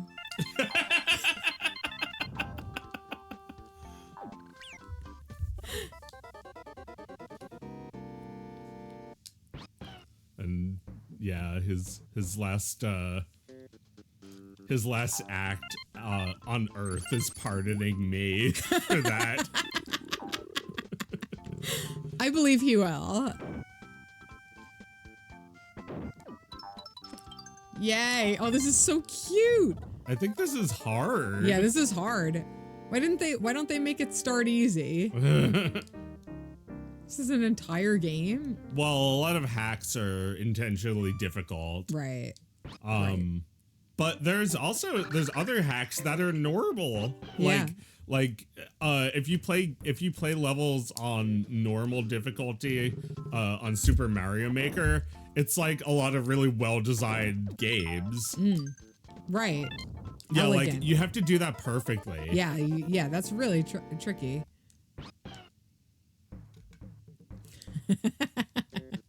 Fred just raided with 90 people. Oh, sick. Welcome, Raiders. We're just playing games for like 3 minutes before getting frustrated. Before we were playing King's Field, and then we were playing Silver Surfer, and I could barely get, well, that's about as far as I got in Silver Surfer. I thought you really went for it with Kingsfield, honestly. Like, I think you kept playing until you really got the essence of what he was going for. Yeah. And I think that, like, it's extremely valuable to have the patience to do that with games. And I mean, I guess if you don't, then you can at least like watch a video of it and like watch somebody else play it, which is what I'm doing right now, is watching you like patiently work your way through frustrating games, more frustrating than my own personal threshold would allow. I would never play a lot of these games. So Yeah. it's cool to watch you or like somebody I'm watching playing a game have the patience for things that I'd like to witness if I can't personally experience them. Well, yeah, like I've a few of the people I follow on Twitch play Super Mario World hacks, and it's all Kaizo and like difficult stuff, and they always just have to die over and over and over and over. It's just constant assholes delight. Oh, do you want to do 2 players? Yeah, let's do it. Obviously gonna be him.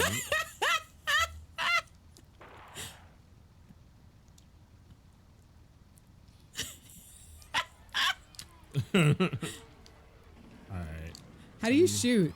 I don't know how you do Oh, anything. it's also the R button. No wonder I couldn't figure this out before. I was getting destroyed earlier. Right. Yeah, okay. Oh, it's lucky that you're figuring out the controls while I am. Just hunting each other down for sport in this game. Like, people are just watching us kill each other in a fucking arena. It's the year 2003. People are killing each other in an arena. Yeah, they have actual events for that. Oh, did I run out of ammo? Is there ammo? I think, yeah, there is ammo. I have think no those brain. I think those pink bubbles are the Okay. ammo. Yeah, you have no brain. Yeah, you've got the clown with the. This is like a fast-paced version of like the manhunt in like 007. For N64? Yeah. Yeah, where you're just like walking through these corridors trying to like find each other and like blow each other's heads off. Yeah.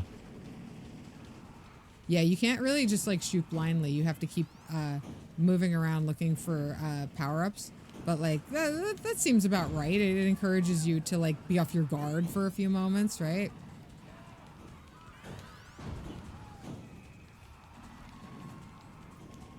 Well, where are you? No!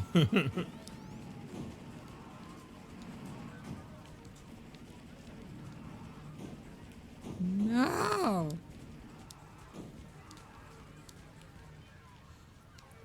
When you were a kid, you ever play Manhunt? Manhunt? Yeah. I don't think so. All right. So I don't actually remember the rules of Manhunt, but basically it was like hide and seek for teenagers. Hide and seek where you actually die. Yeah, like it was. It seemed more dangerous. Manhunt. Yeah. Like you're like, and you know you're older, so you're like, you're hiding all over the block.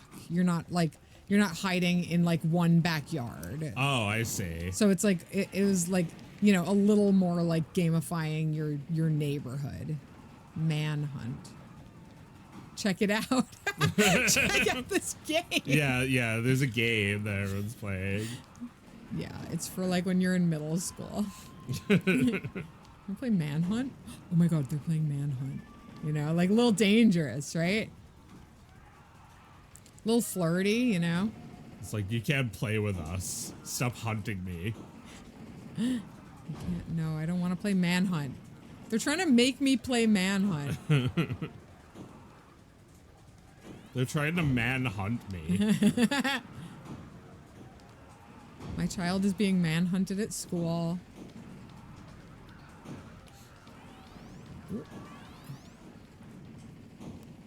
Where? They're just playing hide and seek. Yeah, they're just playing hide and seek. Yeah, they're calling it manhunting, right? Just hysterical, absolute hysterics over the game Manhunt. Have you heard about this game Manhunt? That's like two 35-year-olds talking at Starbucks. No, can we play it? You say teenagers are playing it?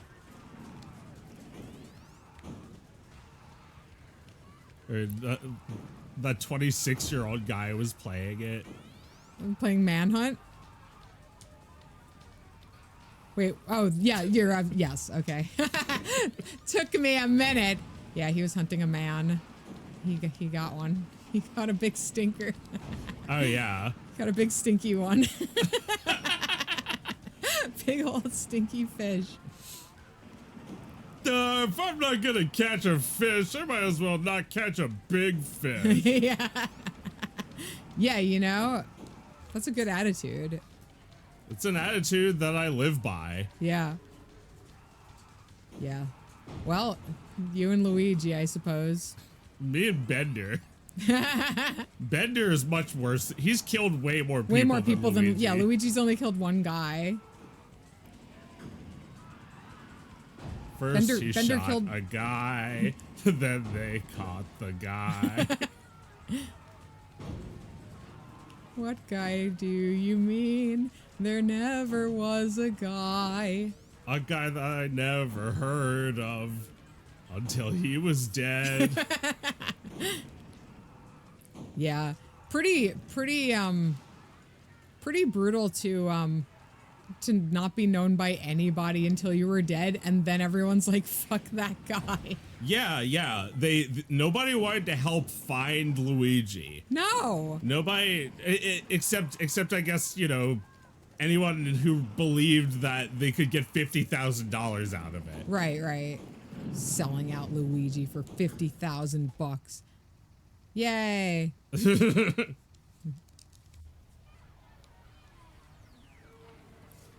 Yeah, this game's so twisted. Ah! That's so fucking twisted, having a clown truck come right at you. Here, Batman, I know a game. It's called Manhunt. Oh, yes, it's what the Joker in your life antagonizes you with. Shut up! I'm not playing Manhunt. How about a joke? Society.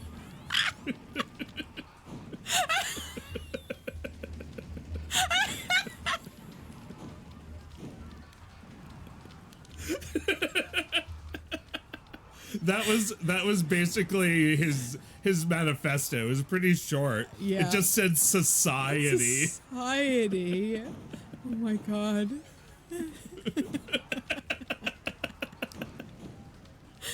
Holy shit.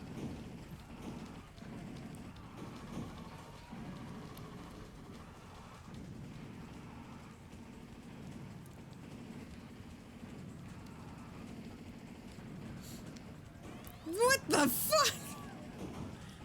Oh, God. It's really hard to land a shot in this game.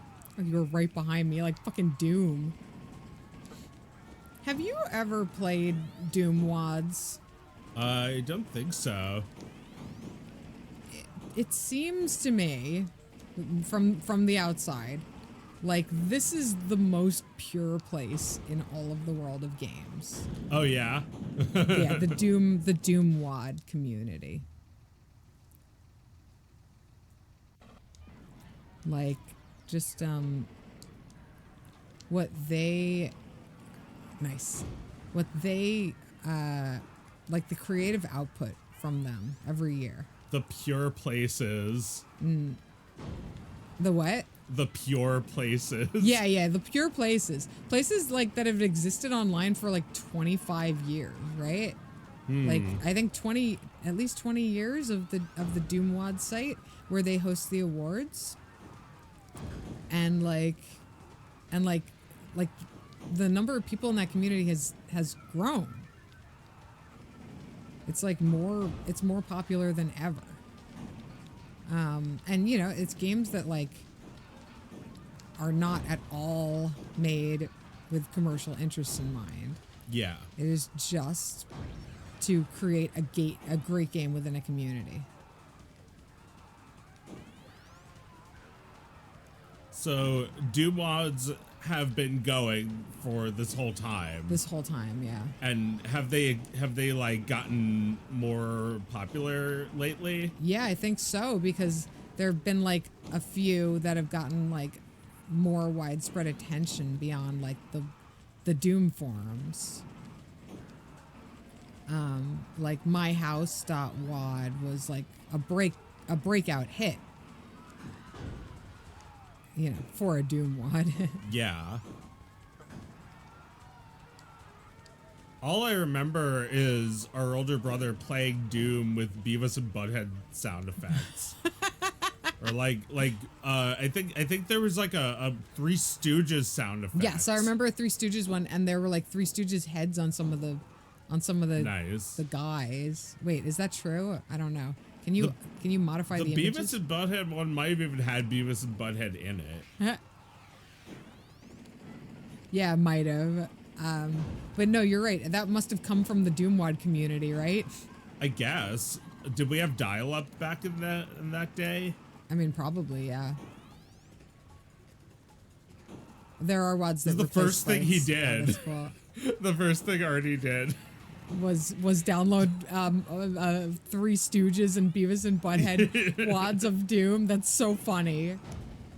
I remember he had like some way of like putting MP3s onto cassettes. Really? Oh well, you could do that with a device that like this technology is not new, but it's endlessly fascinating to me. They do make cassettes that the cassette has it's a cassette tape and it has a wire like attached to it, and you just you play the cassette and then you plug it into like your MP3 player, and the cassette records and then replays the content of your player.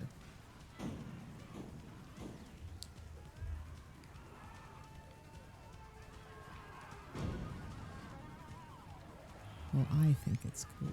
Can you like re-record it? Yeah, because you never don't record it. Every time you roll it, you're like transferring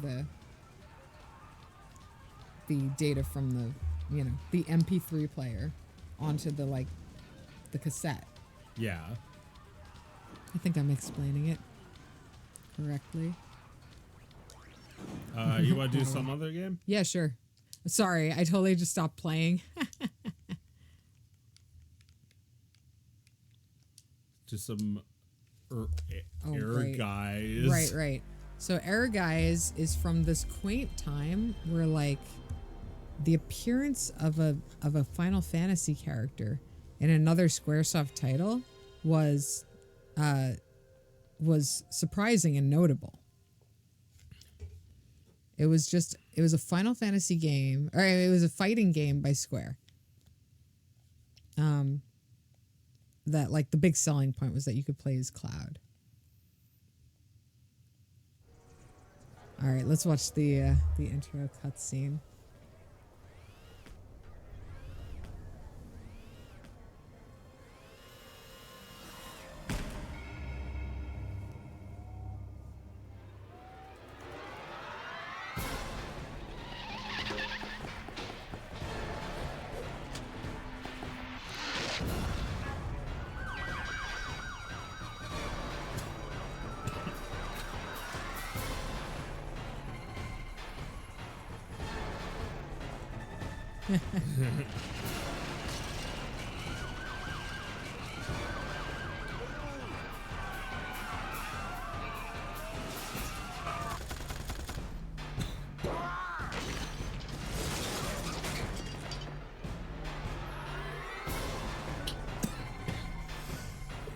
This is definitely quite a bit cheaper looking than a Final Fantasy game.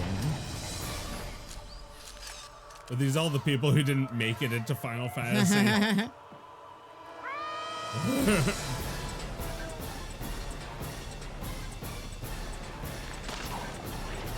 You said you had a voice about a Mario voice story.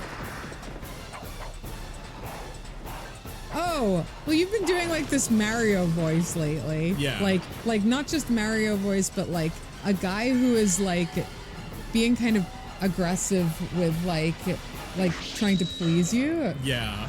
In a menacing sort of way. And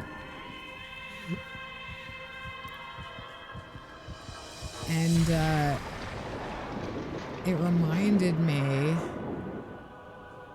of like being a teenager and traveling to Europe, and I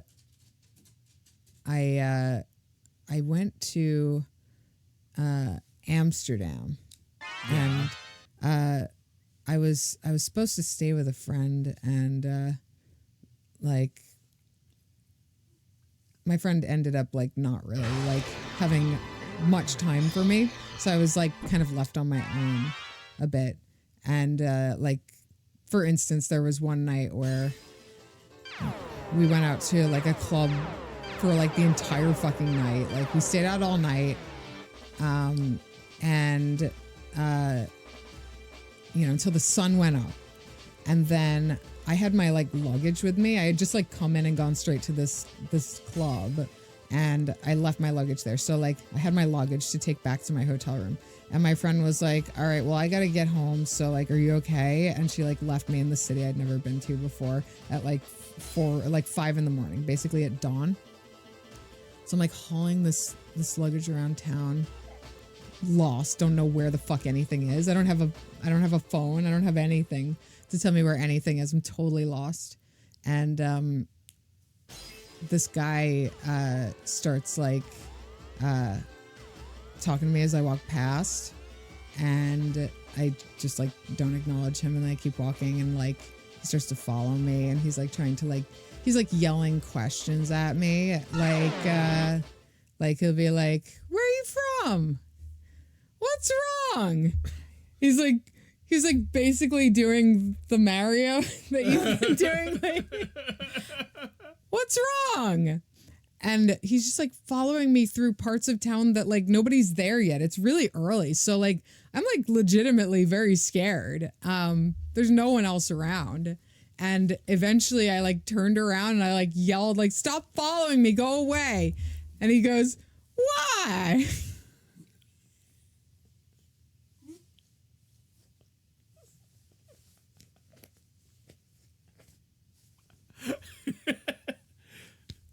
What'd I do?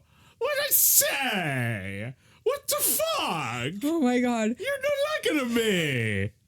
I mean, that's just something I take from like Mel Blanc. It's like, what's the matter? You don't look at me. Hey, what's Right. the It's matter just for like you? it's just like some 100-year-old caricature. Like, oh my God. Oh, but- because you didn't press anything, it's like doing shit now. Oh no. No, it's doing shit. Okay. All right, I'm Sephiroth. No, I'm Sephiroth. You're Sephiroth. What the fuck? Are you playing? No. Wait, no, I'm not playing. Wait, am I playing? No. No. I didn't pick Sephiroth. No, I did. I didn't pick It's not God working. Hand. Let me go. Let me exit. Press B. Pressing. Press something. Oh, why am I in control of this? I don't know. Because you're player one. This game is rushed to fuck, isn't it? Yeah, this game looks terribly rushed. Like, Also, like the sound effects suck. yeah, the sound effects are really very bad. You Oh, you keep can hearing be them. Tifa? You can be Okay. Tifa? Fuck Sephiroth. All right, yeah, where's Sephiroth? Oh, they're all next to each other. Sephiroth is smiling. Does he ever smile? I mean, he smiles evilly in the game. Let's do a train. Brr, how dare you meet me on my train at the appointed time? Oh, wow, it just like immediately knocked Sephiroth on his ass.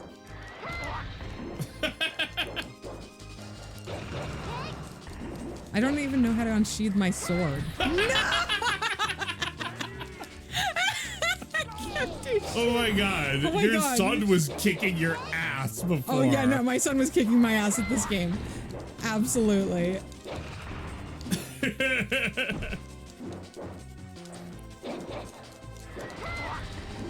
I don't even know what I'm doing. Perfect! That's perfect 2 times in a row. What's the going on, fuck? Sephiroth? What the fuck? Brr, I have cancer. You knew that.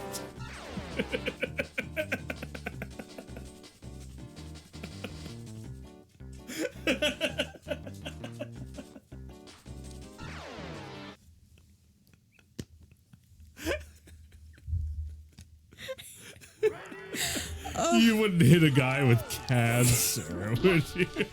Yeah, all this trick in the book. No, I can't even get my fucking sword out. I just keep rolling around on the floor. Get my sword out. Wow. Oh my god.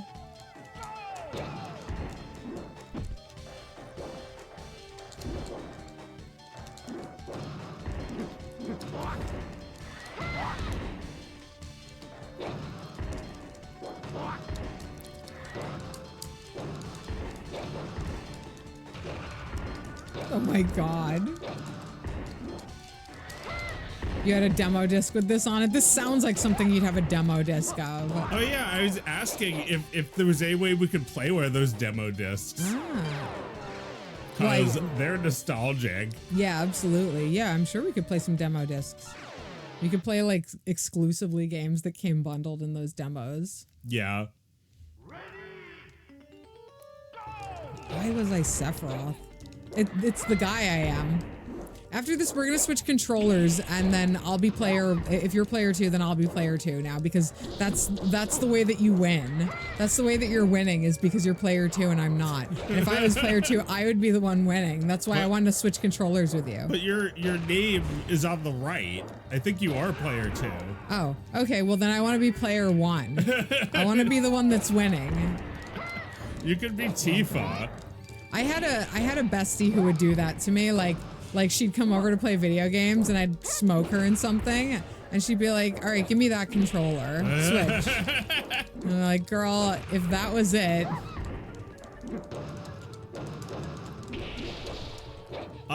What's more fun, this or Tekken? I actually think this is a little more fun. I like this. Oh, whoops. Oops. Sorry. It's a little bit rushed, like I said. Like, we should both be able to control the menu. Yes. But I actually kind of like the flow of the movements in this game. Yeah. It's not bad. Tekken is much more, you know, the first one at least, is much more creaky than this. I do think the UI is very bad. I didn't even know you could be Tifa. What a surprise. Why would you, yeah, who cares about Cloud? I wanted to be Tifa. Tifa or Sephiroth. Ooh, what was that I just did?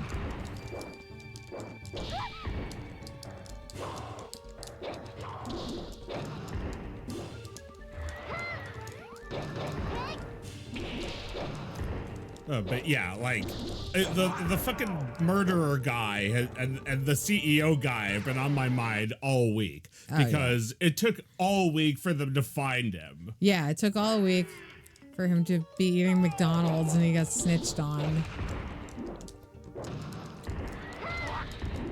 Sorry, Luigi. Mickey D's isn't really good for maintaining those abs, you know.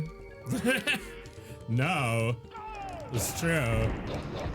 You have any other tips for maintaining abs? Do I? I mean, mostly abs are a result of being skinny. You can increase the size of your abs, and if you're a bodybuilder, that's definitely in your interest. But if you just want to see your abs, you just have to lose weight. That's the reason they are visible, because you have very little body fat.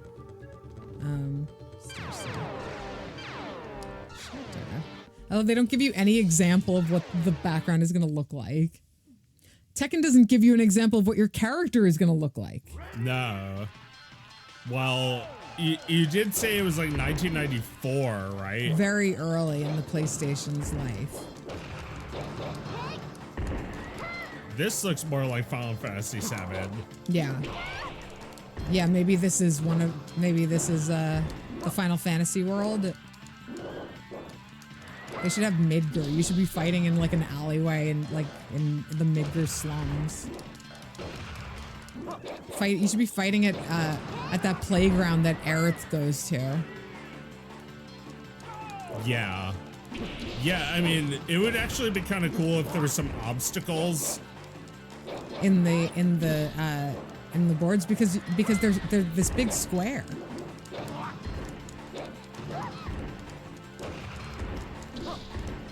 Well, it's, you know, mostly a fighting game, but there is also magic. What? Since when, Tifa? I don't know. Hadouken? She's got materia. Yeah. Right. Yeah, that's the funny thing about the Final Fantasy games, where being a magic user is special, because by the end of the game, everyone's fucking doing it. Well, yeah, but that was the problem, that we blew up the world because too many people were using magic. Right. Right. Yeah, Aerith was one of the ones who was like guilty, was gifted with it from birth. but everybody else. I mean, this is the plot behind Final Fantasy VI as well. Like, oops. Like they engineer magic powers in people other than the race Espers, the Espers who can conjure real magic, who have magical gifts from birth. And Terra is the product of a human and an Esper. She is she's all the things that are familiar to us about humanity, and she's all the things that are like beautiful about the natural world that we take for granted and try to reproduce and destroy.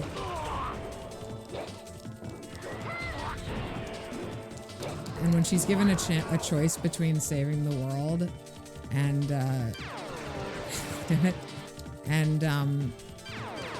taking care of a house full of children, she picks the kids for as long as she can.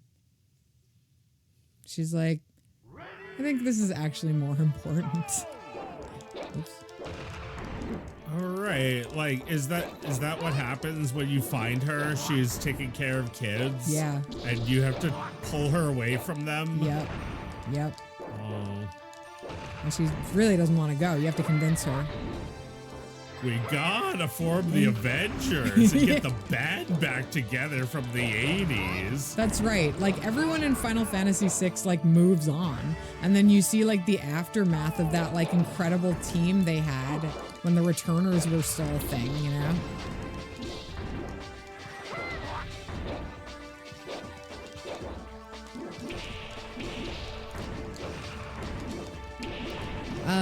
We did not get the new setup working, but I cannot tell you how excited I am, Fred. We have a couple more wires and connection adapters that we need, which, you know, I think by next week we'll have it all. I was noodling with it today, but yeah, we got a new mic system we're gonna try out soon, yeah, like new audio interface coming. Evan, if you want to ever have me on again to talk about Final Fantasy VI, I will happily do so.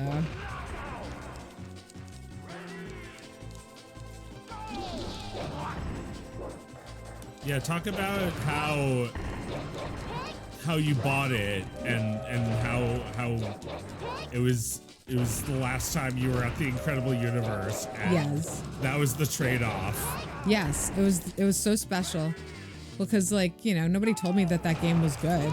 Like, you didn't know that much about, or had you played the first Final Fantasy? I might have. Yeah, I might have played. Yeah, I think I did play the first Final Fantasy, and I was like hard as fuck, right? Yeah. Unattemptable.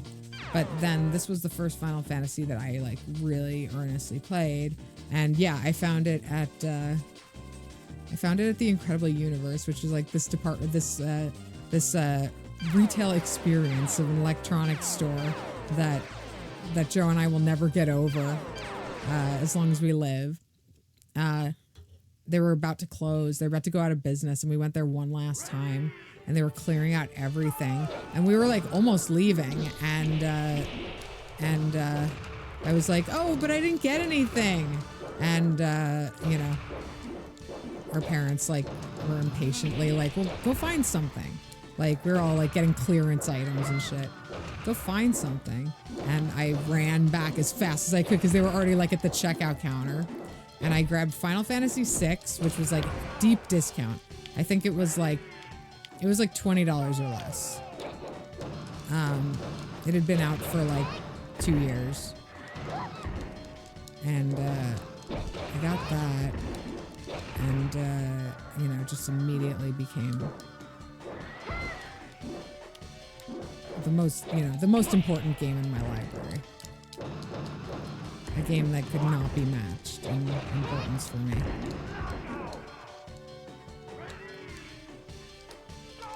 Yeah, and I got a game too that day. I got Doom Troopers. And what path has Doom Troopers sent you on? I don't know. I guess like I wouldn't say Doom Troopers was as formative for me as Final Fantasy 3 was for you. No, but did it have an effect on you?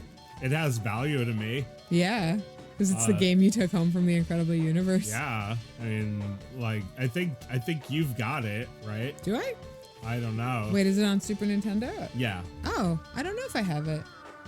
I don't know if I have that one. I might not. Yeah. You might have to go dig it up at Mom's house. Do we want to keep playing? Yeah, let's move on.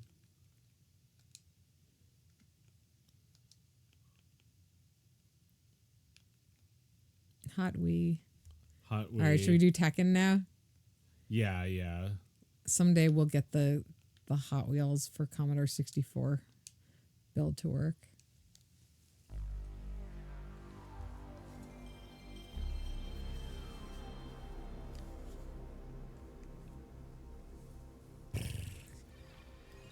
Love the way that PlayStation purrs.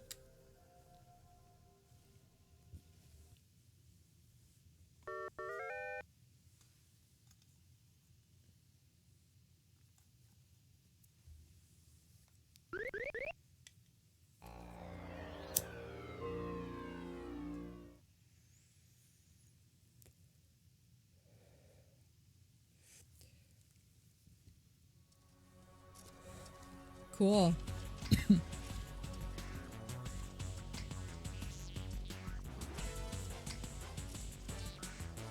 my god, I love King. I thought he was really a cat. Yeah, it's kind of a shame, huh?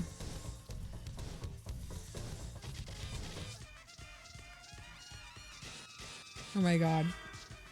This is so goofy. Yeah, I don't know. Being a cat man is kind of badass. Yeah. You're just a cat. I don't need to know. Well, about- like, I feel like, if you combine Mike Tyson with his tiger, he had a pet tiger. It's just like you put a tiger head where his head is. Like, Yeah. how much would be different? No, it'd basically just be him. A cuddly monster. That tiger went tiger.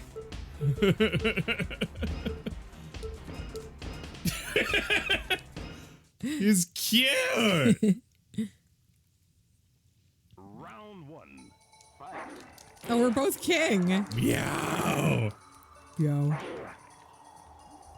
Meow. Meow. Yo. Cat. Meowby. He's a baby.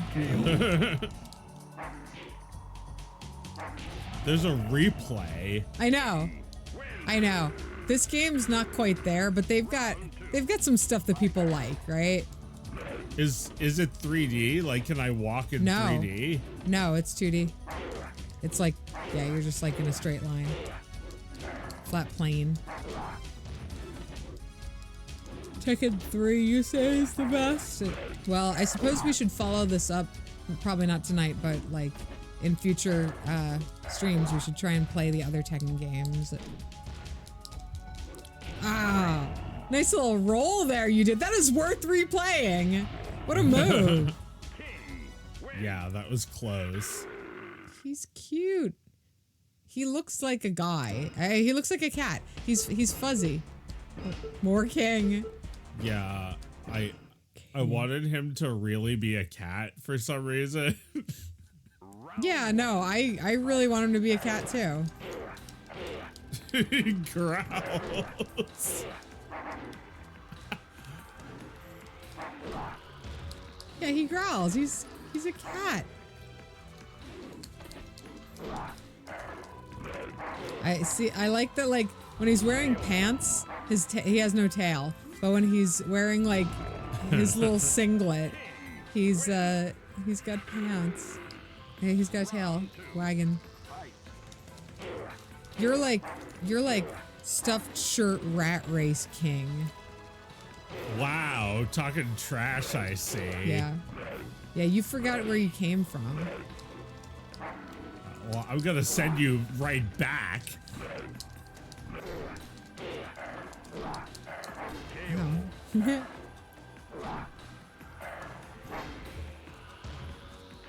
Bye, Evan. Thanks for hanging out. Yeah, he's a millionaire. He seems millionaire-ish, right? King seems wealthy.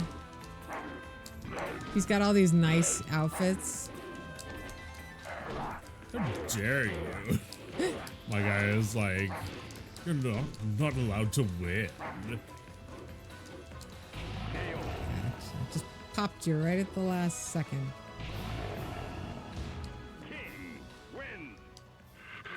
He looks like he's got like fuzzy yellow chest hair. Yeah, I don't know what any of these characters look like. I really just wanted King. Like, even that name is a cute name for a cat, right? King. Yeah.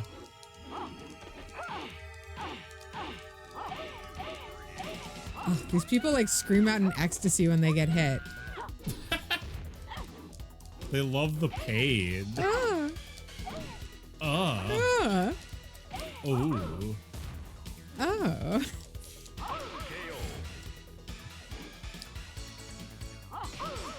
Oh. Nice. What a great model.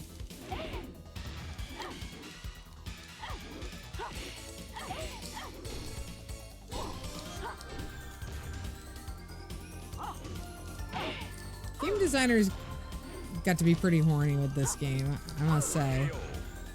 Oh yeah, well, I feel like it was still, you'd still be more successful with like pixel art, right? It's like yeah. you could do more with like the pixel art on the PlayStation than with the amount of polygons. Oh yeah. Yeah, no, I mean on like the last Street Fighter game for the Super Nintendo, you still had like sexier drawings than this. But Yeah. they do a pretty good job giving you like what they approximate are sexy bodies in like This low is poly 3D. the way things were going. Yeah. They just got hotter and they like focus more on that with like breast physics. Yes. And, like, I don't know, you could probably have like mist on breasts while they're bouncing or some shit now.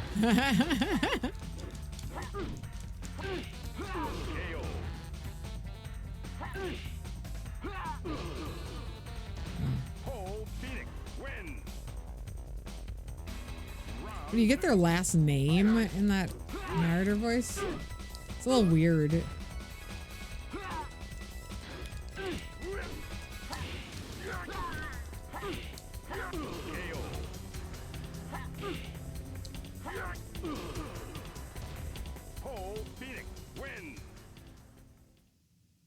Paul Penis.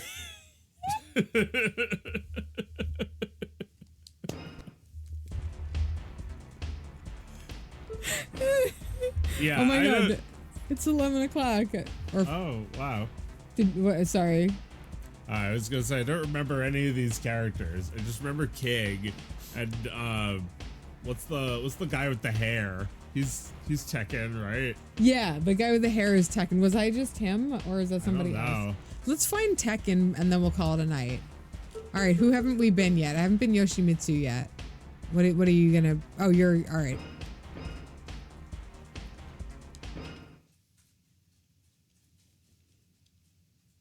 Round one. Oh, he's just wearing armor. Well, that's not the Tekken guy. I think you're the Tekken guy. I'm the Tekken guy. I think that's the right? Tekken guy. I think so. He looks the best, I think. He's a real showpiece. I love the way his legs move. His like muscly legs with like the pants torn. Win. Round two. Yeah. You have a sword though. Yeah, I don't know how to use it. Oh wait, I figured out how to use it.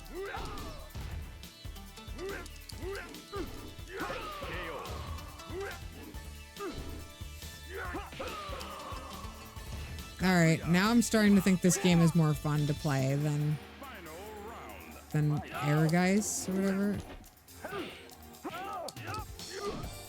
Well, there's definitely more movement in Air Guys. Yes, Air Guys, but more frustration. This is just like more of a like clear and simple fighting game. Yeah. And I kind of like the instant replay, honestly. It makes it cooler. It makes it look like, yo, look what you did. Makes you feel like a real star. All right, why don't we call it a night? Did you have any last thoughts or opinions you want to climb right up on the hill of and die on before we go to bed? Let's see. Thank you for all of these PS1 games. Yeah. It would have been enough. Yeah, Diano. It's good stuff. Yeah, I think we should take another week and play a few more. I think now that we've cracked into Tekken, I would be very interested in seeing the sequel. I'd be very interested in seeing the sequel to a few of the games we've played today. On this very informative episode of Thingus. Hope everyone's having a happy holiday. We'll see you soon. Bye.